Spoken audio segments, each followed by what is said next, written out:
ಮಳೆ ಬಾರದಿದ್ದಾಗ, ಬೆಳೆಗೆ ಹಾನಿಯಾದಾಗ ಕಪ್ಪೆಗೋ ಕತ್ತೆಗೋ ಮದುವೆ ಮಾಡಿಸುವ ಸಂಪ್ರದಾಯ ರಾಜ್ಯದ ಎಲ್ಲಾ ಕಡೆಗಳಲ್ಲಿ ಕಂಡುಬರುತ್ತದೆ. ಇಂತಹುದೇ ಮದುವೆ ಮಾಡುವ ಸಂಪ್ರದಾಯ ಕರಾವಳಿ ಜಿಲ್ಲೆಗಳಲ್ಲೂ ಇದೆ. ಆದ್ರೆ ಕರಾವಳಿಯ ಮರಗಳ ಮದುವೆ ಸಾಕ್ಷಾತ್ ದೇವರ ಮದುವೆಯ ಸ್ವರೂಪವನ್ನ ಪಡೆಯುತ್ತದೆ. ವಿವಾಹ ಅಂದ್ರೆ ಮನುಷ್ಯನ ವಿವಾಹದ ಹಾಗೆ ಇಲ್ಲಿ ಎರಡು ವೃಕ್ಷಗಳ ಮಧ್ಯೆ ನಡೆಯತಕ್ಕಂತಹ ಒಂದು ವಿವಾಹ ಪ್ರಕ್ರಿಯೆ. ವಿವಾಹ ಆದರೆ ವೃಕ್ಷ ಅಂದರೆ ನಮ್ಮ ಭಾವನೆಯಲ್ಲಿ ಏನಂದರೆ ಅಶ್ವತ್ಥ ಮರದಲ್ಲಿ ನಾರಾಯಣ ದೇವರು, ಹಾಗೆ ನೆಲ್ಲಿಯ ಗಿಡದಲ್ಲಿ ಮಹಾಲಕ್ಷ್ಮಿ ಮಾತೆ ಎಂಬಂತಹ ಸಂಕಲ್ಪ ಇಟ್ಟುಕೊಂಡು ಮಹಾಲಕ್ಷ್ಮಿ ಮಾತೆ, ಅದೇ ರೀತಿಯಲ್ಲಿ ನಾರಾಯಣ ದೇವರ ವಿವಾಹ ಮಹೋತ್ಸವ ಮಾಡುವುದು ಕ್ರಮ. ಅಶ್ವತ್ಥ ಮರದಲ್ಲಿ ನಾರಾಯಣನು ಹಾಗೂ ನೆಲ್ಲಿ ಗಿಡವನ್ನ ಲಕ್ಷ್ಮೀ ರೂಪದಲ್ಲಿ ಧಾರೆ ಎರೆದು ಸಾಕ್ಷಾತ್ ಲಕ್ಷ್ಮೀ ನಾರಾಯಣನ ಮದುವೆ ಸಂಪ್ರದಾಯ ನಡೆಯುತ್ತದೆ. ದಕ್ಷಿಣ ಕನ್ನಡ ಜಿಲ್ಲೆಯ ಪುತ್ತೂರು ತಾಲೂಕಿನ ಕೆಮ್ಮಿಂಚೆಯಲ್ಲಿ ನಡೆದ ಮರಗಳ ಮದುವೆ ಬಹಳ ಜನಾಕರ್ಷಣೆಯನ್ನ ಪಡೆಯಿತು.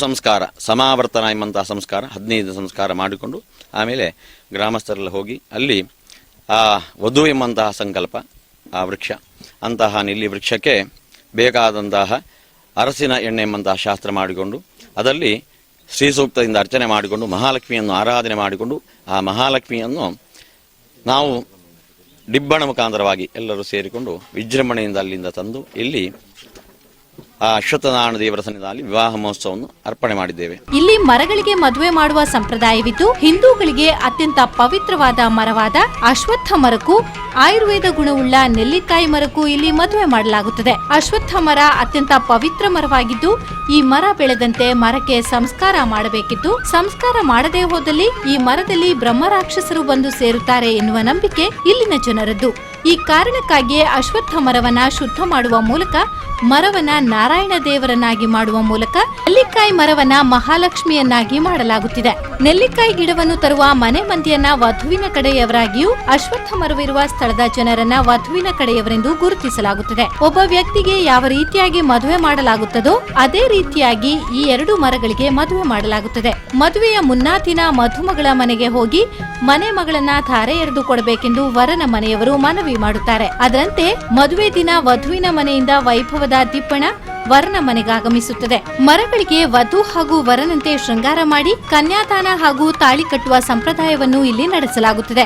ಪುತ್ತೂರಿನಲ್ಲಿ ನಡೆದ ಈ ಮರಗಳ ವಿವಾಹಕ್ಕೆ ಪುತ್ತೂರು ಶಾಸಕಿ ಶಕುಂತಲಾ ಶೆಟ್ಟಿ ಆದಿಯಾಗಿ ಊರಿನ ನಾಗರಿಕರು ಭಾಗವಹಿಸಿದರು. ಮದುವೆಯ ಮುಹೂರ್ತ ಮುಗಿದ ಬಳಿಕ ಪುರೋಹಿತ ವರ್ಗದಿಂದ ವಿಶೇಷವಾಗಿ ಪೂಜೆಯನ್ನು ಮಾಡಿಸಲಾಗುತ್ತದೆ. ಅಶ್ವತ್ಥ ಮರದಲ್ಲಿ ಸಾಕ್ಷಾತ್ ನಾರಾಯಣನು ನೆಲೆಸಿದ್ದಾನೆ ಎಂಬ ಧಾರ್ಮಿಕ ನಂಬಿಕೆಯುಳ್ಳ ಇಲ್ಲಿನ ಜನರು ನೆಲ್ಲಿಗಿಡದ ರೂಪದಲ್ಲಿ ಲಕ್ಷ್ಮಿಯನ್ನ ಧಾರೆ ಎರೆದು ದೇವರ ಮದುವೆಯಲ್ಲಿ ಭಾಗವಹಿಸಿದಂತೆ ಸಂಭ್ರಮ ಪಟ್ಟರು. ಬ್ರಾಹ್ಮಣ ವಿಧಿವಿಧಾನದಂತೆ ಇಲ್ಲಿ ಮರಗಳಿಗೆ ಮದುವೆ ಮಾಡಲಾಗುತ್ತದೆ. ಕರಾವಳಿ ಭಾಗವಾದ ಕಾಸರಗೋಡು, ದಕ್ಷಿಣ ಕನ್ನಡ ಹಾಗೂ ಉಡುಪಿ ಜಿಲ್ಲೆಗಳಲ್ಲಿ ಹೆಚ್ಚಿನ ಭಾಗದಲ್ಲಿ ಈ ಮದುವೆಯನ್ನ ಮಾಡಲಾಗುತ್ತದೆ. ತಮ್ಮ ಕುಟುಂಬದ ಮದುವೆಯಲ್ಲಿ ಜನ ಯಾವ ರೀತಿಯಲ್ಲಿ ಭಾಗವಹಿಸುತ್ತಾರೋ ಅದೇ ಪ್ರಕಾರ ಈ ಮದುವೆಯಲ್ಲೂ ಭಾಗವಹಿಸಿದರು.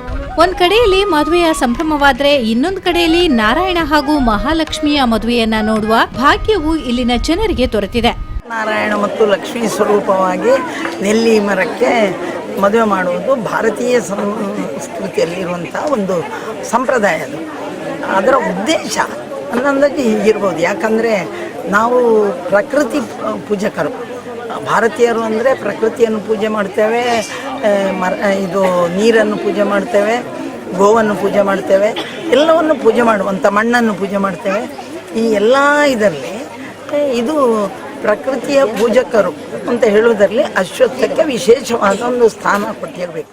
ಮರಗಳ ಮದುವೆಯ ಬಳಿಕ ಮದುವೆಗೆ ಬಂದ ಎಲ್ಲರಿಗೂ ಮದುವೆ ಊಟ ಹಾಕಲಾಗಿತ್ತು. ದೇವರ ಮದುವೆಯಲ್ಲಿ ಭಾಗವಹಿಸಿದ ಖುಷಿಯಲ್ಲಿ ಜನ ಸಂತುಷ್ಟರಾದರು. ಒಟ್ಟಾರೆಯಾಗಿ ಪ್ರಕೃತಿಯನ್ನೇ ದೇವರೆಂದು ಪೂಜಿಸುವ ಕರಾವಳಿ ಭಾಗದ ಜನರ ನಂಬಿಕೆ ಹಲವು ವಿಶೇಷತೆಗಳನ್ನ ಪಡೆದುಕೊಂಡಿದೆ. ಈ ಕಾರಣಕ್ಕಾಗಿಯೇ ಇಲ್ಲಿನ ಪ್ರತಿಯೊಂದು ಆರಾಧನಾ ಪದ್ಧತಿಯು ಪ್ರಕೃತಿಯನ್ನ ಬೆಸೆದುಕೊಂಡಿದೆ.